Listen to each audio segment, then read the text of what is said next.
Well, officers tell me that the truck that the man was driving in missed a turn and then went straight across this yard. You can see it did hit this small fishing boat. You can see right over here that firefighters had to rip out the walls in order to get inside. This is the Hummer that was involved in the rollover. You can see just how badly damaged it is. Witnesses who saw this accident tell me this car literally flew more than 40 yards before landing. Well, the victim's girlfriend flagged down police after finding her boyfriend bleeding inside this truck. I just spoke to El Paso police a few minutes ago. They can't confirm that there are kids inside, but they do know that a 30-year-old man has barricaded himself inside his home. Before any of the rainstorms begin, you want to make sure the rain gutters are clean and aren't clogged like you see right here. We got the hot chocolate right over here, and a little bit sunny here. It's gonna start making and cooking some eggs for breakfast. We also have the tortillas. We're actually taking a little break from the Black Friday madness here at Cielo Vista Mall, but by the looks of it, I think I'm doing a little bit better than some of these other people.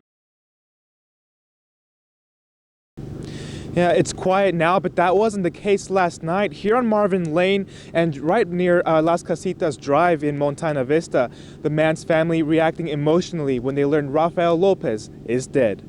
Kill them, please! Oh my God! They didn't give us a chance to talk to them. Cynthia Lopez and her father seen running towards our cameras upon learning Rafael Lopez shot himself. I told them a lot of times, I'll go in, I'll bring them out.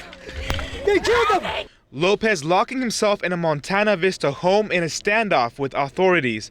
Deputies and bail bondsmen trying to serve him a warrant for allegedly violating his probation. We could have got him out. Me and my son were very close. We could have got him out. They didn't want to. Shots ring out, Lopez allegedly shooting at authorities. The mother was on standby by our crisis negotiation team to have her readily available if the opportune time came to establish contact with her. That time did not come. The sheriff's office saying they've opened a criminal investigation. Lopez's family telling us they want answers. They could have let my mom talk to him. They said they were gonna let her, but I guess they don't have a word.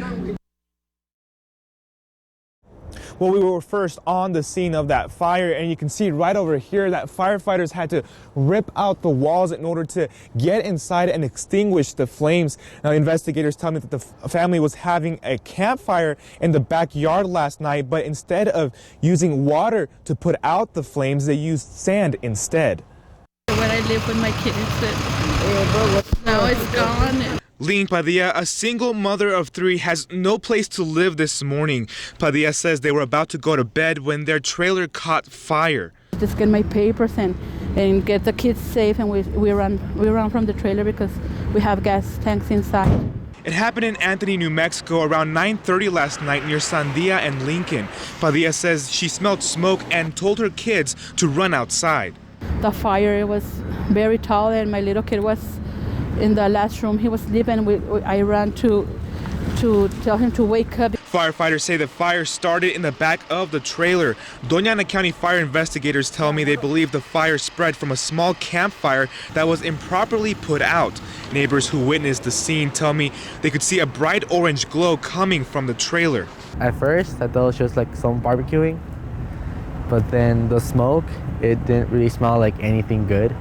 Firefighters were able to extinguish the flames within 15 minutes. Padilla and her 3 kids were able to go back inside, but say everything was destroyed. And I thank God we are together, and things happen, and I just thank God we're safe. And this is a bedroom where one of those kids was sleeping when the fire started. Luckily, he was able to get out safely. Anthony firefighters, Doña Ana County Fire, and West Valley Fire Department responded to the scene. The Red Cross was able to help the family stay at a hotel for the night. Reporting live in Anthony, Ruben Veloz, the KFOX 14 Morning News. Well, the combined search and rescue team worked well into the night and into this morning to rescue the 56-year-old woman before the colder temperatures settled in. But because of the rough terrain and the dark night settling in, it took more than 8 hours to get her to safety. Anything for your loved ones or for the fire department? Embarrassment is how this woman described her ordeal after she was rescued by the El Paso's Combined Search and Rescue Team hours after she got lost on Trans Mountain late Sunday night. The search began at 6 Sunday evening and ended just after 2 this morning at this residential neighborhood on Pinehurst and Thunderbird west of Trans Mountain. The hiker made contact with the ComSAR team via cell phone as 40 members responded to the scene. The woman agreed to talk about her ordeal with me, only if I agreed not to show her face. I just lost sight of him. I mean, I tried to stay on the trail, but, with dusk coming and, I just wasn't able to find the trail again. The woman and her husband had just moved to El Paso from Austin 2 months ago and are said to be experienced hikers. This was their first time hiking on Trans Mountain and didn't know the trails.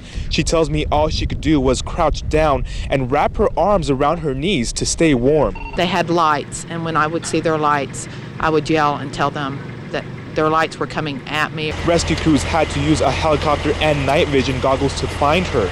There's a couple landmarks that helped us find her here, and that's what assisted us in expediting the location of her whereabouts. And after 8 hours of being in the cold night all by herself, search and rescue crews were able to bring her down and reunite her with her husband. And I'm glad I'm safe, and I won't do that again. I'm gonna stay on the trail. Reporting live in West El Paso, near Trans Mountain, Ruben Veloz, the KFOX 14 Morning News.